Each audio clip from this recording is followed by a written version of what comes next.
Assalamualaikum warahmatullahi wabarakatuh. Terima kasih teman-teman sudah klik video ini. Kembali lagi bertemu dengan saya. Dalam video kali ini kita akan sama-sama belajar tentang mandi-mandi yang disunahkan. Setelah kita kemarin tahu tentang hal-hal yang menjadikan mandi itu wajib, sekarang kita akan belajar tentang mandi-mandi yang disunahkan. Bagaimana videonya?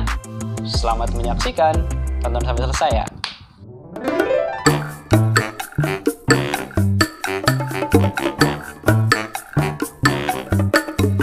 Sebelum menonton, jangan lupa dukung channel ini dengan cara klik tombol subscribe, like, dan share.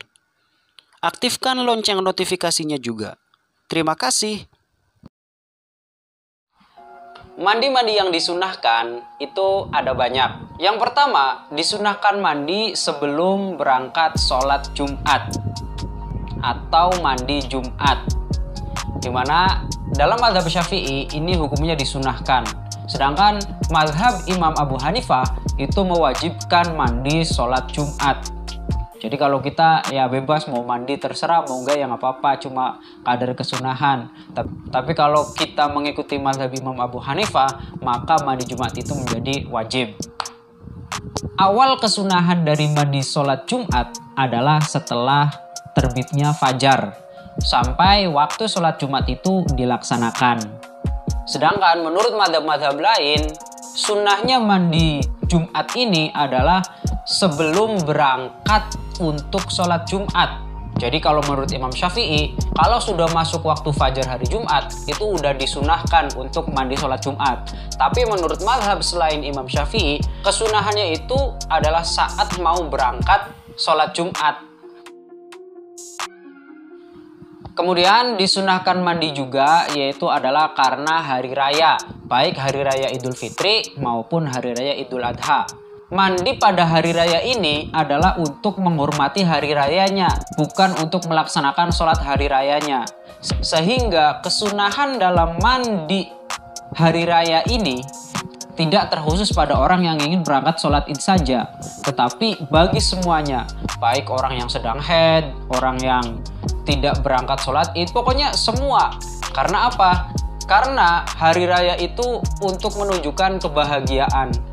Masa saat bahagia tapi nggak mandi, kita bahagia tapi menyiksa orang lain gitu loh, dengan bau badan kita yang semerbak wangi itu.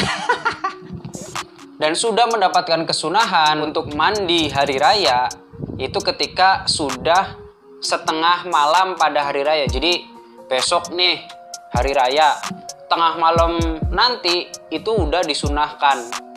Jam 12 lewat 1 menit itu udah disunahkan untuk mandi hari raya. Tetapi yang lebih utama itu setelah fajar. Ya kali masa ya habis mandi terus kan malam ya tidur lagi paling ya. Tidur lagi, bangun-bangun bau lagi kan. Walaupun sudah mendapatkan kesunahan, tapi keutamaannya setelah masuk fajar. Mandi yang disunahkan juga adalah mandi ketika akan melaksanakan sholat istisqa. Baik sholat istisqa itu dilaksanakan sendiri maupun berjamaah. Kesunahannya itu ketika akan melaksanakan sholat. Misalkan kita merencanakan sholat istisqa itu jam 9 pagi. Maka ya setengah 9 kita udah siap-siap mandi. Kemudian disunahkan mandi juga ketika akan melaksanakan sholat gerhana. Baik gerhana matahari maupun gerhana bulan.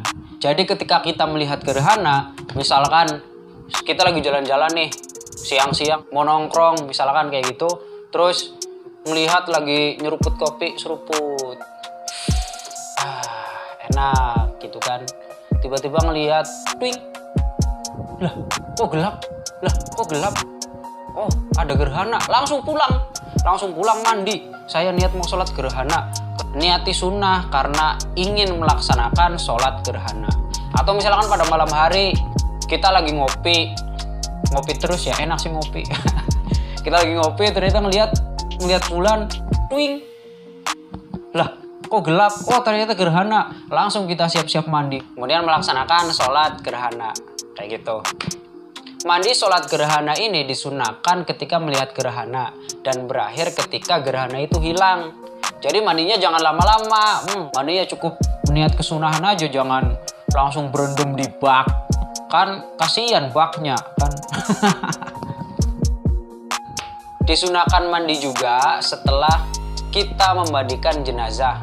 Jadi ketika kita memandikan jenazah, setelah selesai kita disunahkan untuk mandi. Dan kesunahannya itu persis setelah kita selesai memandikan. Jika setelah selesai memandikan kita nongkrong dulu, atau ngopi dulu, ataupun tidur dulu, maka kesunahannya sudah hilang. Oke?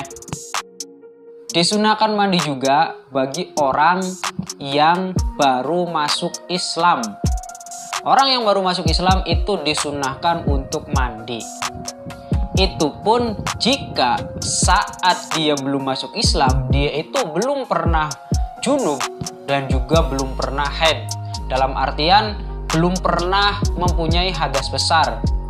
Tapi jika saat dia masih kafir, dia sudah pernah junub dan sudah pernah haid, dalam artian pernah merasakan hadas besar, maka mandinya itu menjadi wajib karena dia termasuk dihukumi orang yang mempunyai hadas besar. Hadas besar harus dihilangkan dengan mandi. Oke? Jadi yang tadinya mandinya sunnah menjadi wajib. Kemudian disunahkan juga mandi bagi orang yang sembuh dari gila maupun dari ayan. Jadi orang gila ataupun orang ayan ketika sembuh itu disunahkan untuk mandi. Itu pun jika saat gila ataupun saat ayan dia tidak mempunyai hadas besar. Ketika saat gila ataupun saat ayan dia itu mempunyai hadas besar, misalkan ya keluar sperma ataupun haid kalau perempuan, maka ketika sembuh dari gilanya, mandinya itu tidak dihukumi sunnah tetapi menjadi wajib. Sama seperti orang kafir yang ketika masuk Islam disunahkan tadi.